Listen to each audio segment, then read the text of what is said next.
NBC10 News starts now. 20 minutes of nonstop news begins with the guilty verdict for the president's son. A jury in Delaware finds Hunter Biden guilty on all charges in his federal gun case. No one in this country is above the law. Everyone must be accountable for their actions, even this defendant. However, Hunter Biden should be no more accountable than any other citizen convicted of this same conduct. Thank you for joining us this afternoon. I'm Jacqueline London. And I'm Rosemary Connors. For the first time in American history, the child of a sitting president has been convicted of a federal crime. This after a jury found Hunter Biden guilty on all 3 counts of charges tied to purchasing a gun in 2018. NBC 10 political reporter Lauren Make was inside the courtroom when the verdict was read. She joins us live now from Wilmington. Lauren.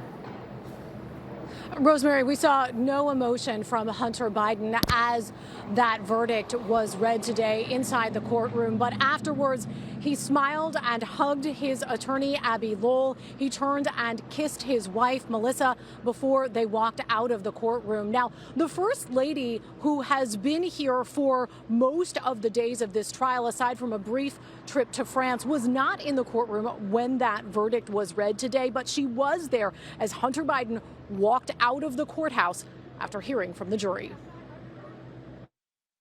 Hunter Biden walking out of court today hand in hand with his wife and the First Lady after a jury found him guilty on all 3 charges against him. No one in this country is above the law. Special counsel David Weiss speaking at his office just blocks from the courthouse after Hunter Biden was found guilty on 2 charges related to how he filled out a form that asked about drug use and addiction when he bought a gun, and 1 count of possessing that gun while addicted to or using drugs.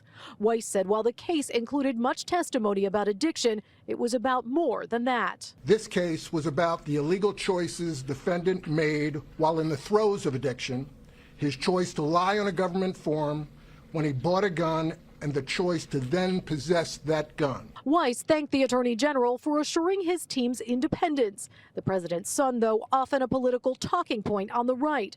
Former President Trump's campaign spokesperson today calling the trial a distraction and saying, quote, crooked Joe Biden's reign over the Biden family criminal empire is all coming to an end on November 5th, end quote.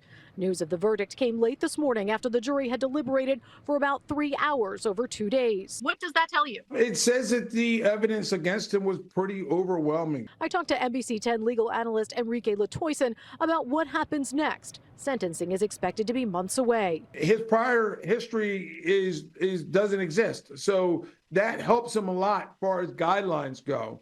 And it really comes down to what has he done, in his life, in his background, and whether or not it warrants putting him in prison. And what happens to other people in this similar situation who haven't been in trouble before. The president today releasing a statement after the verdict saying in part, quote, Jill and I love our son and we are so proud of the man he is today. Then later saying, I will accept the outcome of this case and will continue to respect the judicial process as Hunter considers an appeal, end quote. Hunter Biden himself today releasing a statement saying, quote, I am more grateful today for the love and support I experienced this last week from Melissa, my family, my friends, and my community than I am disappointed by the outcome. Recovery is possible by the grace of God, and I am blessed to experience that gift one day at a time.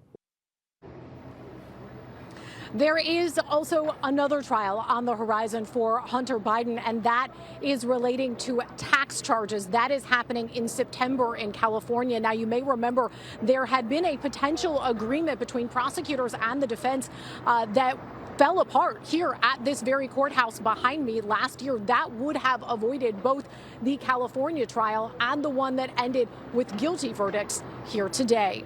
Live in Wilmington, I'm Lauren Make, NBC 10 News. But instead, that testimony, all of it playing out in court in Wilmington. All right, Lauren, thank you for that.